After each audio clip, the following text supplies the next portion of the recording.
Hi,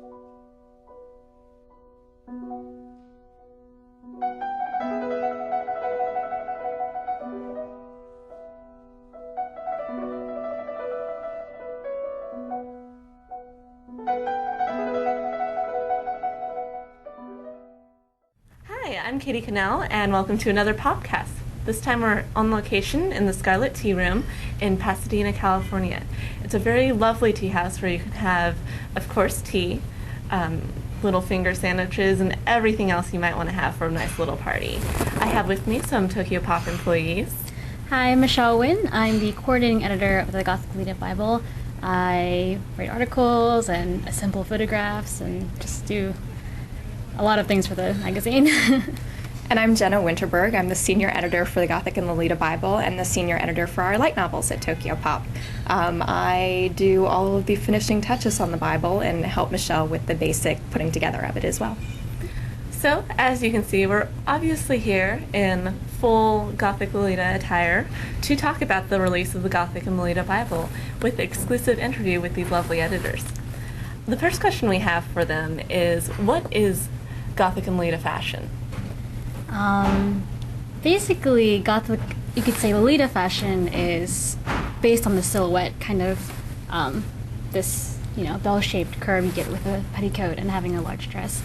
However, there's Gothic Lolita and Sweet Lolita and, Classic Lolita and, there's all sorts of different kinds of Lolita, variations.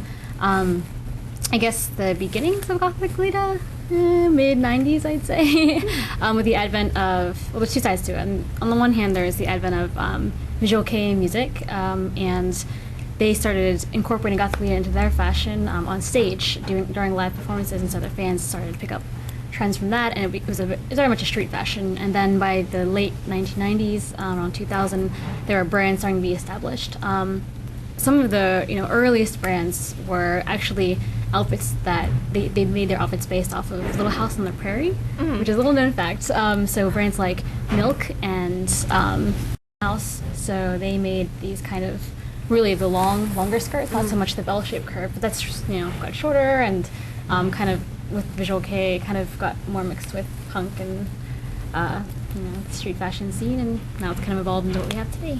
There's two things, actually. There's Gothic and then there's Lolita, and people get a little bit confused, I think, because the magazine has become so much part of the American vernacular. The magazine itself is about 70% Lolita and about 30% Gothic, and it's not American Gothic, it's Japanese Gothic, which is a little bit different. It's kind of reminiscent of what you would have found in Victorian horror novels of the time. And then the Lolita is the other 70%, and as she said, there's all the different categories of Lolita. Not only what you're seeing coming out of Japan, but a lot of what you're seeing in the U.S., including those designers, which you see a lot more classic styles that are, again, more reminiscent of almost the Little House on the Prairie sort of patterns and colors than what's coming out of Japan. Very cool. So, obviously this all started in Japan, as you said, but I've noticed that it's getting into the American culture. How much has it blended the lines? Like, how much has it come over already? A lot, I guess. It's especially in the past 3 or 4 years, we've seen a huge jump in Japanese brands wanting to come to America, wanting to become go out to the Western market or export to Europe. And although Lolita is not really associated with cosplay or anime or anything like that, when you go to anime conventions, you often have Lolita meetups and gatherings, tea parties, Lolita panels. But even outside of that, now people are starting to kind of gather on the internet and meet each other basically, and meeting up and having these tea parties outside of these convention areas. There are probably about 10,000 members of the really active Lolita community, and then there are a lot more people who are just interested in some way or another, either making their own outfits or knowing a Lolita and wanting to copy it, or interested in learning more about it. So there's definitely a growing interest in it, and it's getting easier to get stuff from Japan, because a lot of the designers are becoming aware of that interest and are either allowing shipping out here or looking at even building stores out here. So here's the big question. What is the Gothic and Lolita Bible? Because some people just might not know. The Gothic and Lolita Bible started in Japan. Again, it was based on the fashion as it was coming off the streets and from the boutiques. The Gothic and Lolita Bible in Japan is kind of the source for the trend, and some even say it began setting some of the trends that were happening. It's a compilation of the brands, what's coming out each new season, as well as interviews with Gothic and Lolita personalities from Japan, and a lot of content that would interest people who are interested in things like tea houses or roses or cute things or fashion. All of those elements, style, are a part of it. For the U.S. version, we've compiled a lot of what's happening with the Japanese Bible, translated that information, like the interviews that Americans who don't speak Japanese were unable to read previously. And we've also added new content, which covers what's going on in the U.S. So we've interviewed designers that are here in the U.S. and starting their own Lolita designs. We've talked to personalities from Japan, such as Nanakatare, and interviewed them, so that's exclusive content. And we've also included things like what's going on in the community.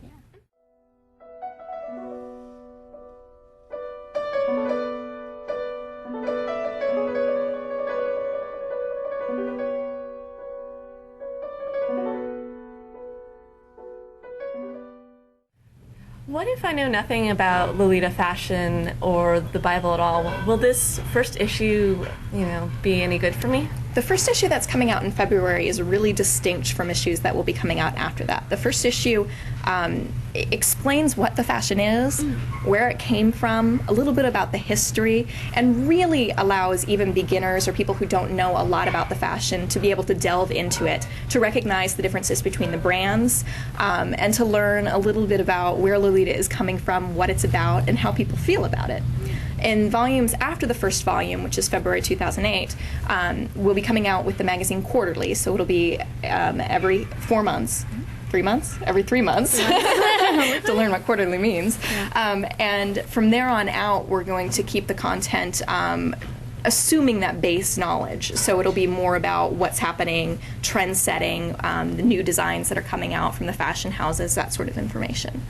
Yeah, so the first issue is definitely, you definitely should get it if you don't know anything about Lolita. It's a really good introduction. But after that, it'll be, because after that, it'll be a little more like, oh, they're referring to things I don't really understand, and that's what the first issue is for. Very cool. So obviously this came out in Japan first, and you talked about how you're changing some of the content, but how much will really be different in new content compared to what was already released in Japan in the later issues? Well, the first issue is much more Japanese content than it is U.S. content. After that, it's going to be about a 50-50 mix. So we'll take always a year behind what's happening in the Japanese issue. For example, June 2008, we'll have the June 2007 content from the Japanese issue. That's the interviews, that's the content like rose gardens or the meaning of different flowers, those sorts of things we'll be translating over. But anything that needs to be current, such as fashion or trends, we'll be sure to be giving new information for that. Very cool. Now, I understand that we have some events coming up in the next year that deal specifically with Gothic and Lolita style and fashion and the entire culture. Is there anything very soon coming up that you guys would like to talk about? Yes. We're going to be having a release party for the first issue soon, sometime in February, but just check back on the site if you want to know the exact dates and times.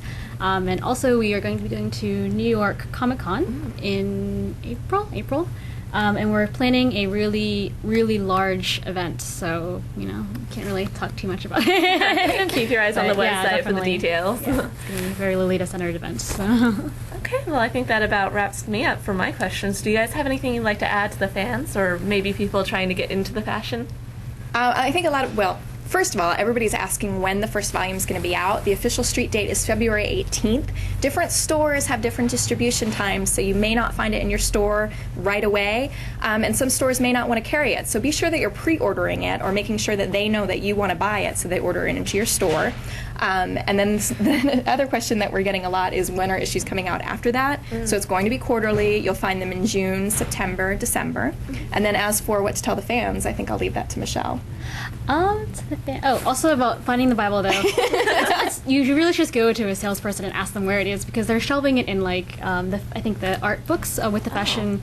So it can't be shelved on the magazine racks for things that are totally out of our control. So please don't argue with us about that. But it's definitely in the stores. You should ask somebody. Anyway, but to the fans, this Like is a tip for people wanting to get into the fashion? Yeah, I think the first issue is a really good introduction. You really should look at it and read the articles. It's really dense. It will take you a long time to read. It is a MOOC. It is a magazine and a book. I mean, buy these, collect these. Don't think they're just kind of these throwaway. Fashion magazines are not. They have these really important information that will be useful. I don't know. All the time I collect all of the Japanese ones, so I'm sure I'll be collecting the American ones. All right. Well, thank you so much for joining us on another POPCAST.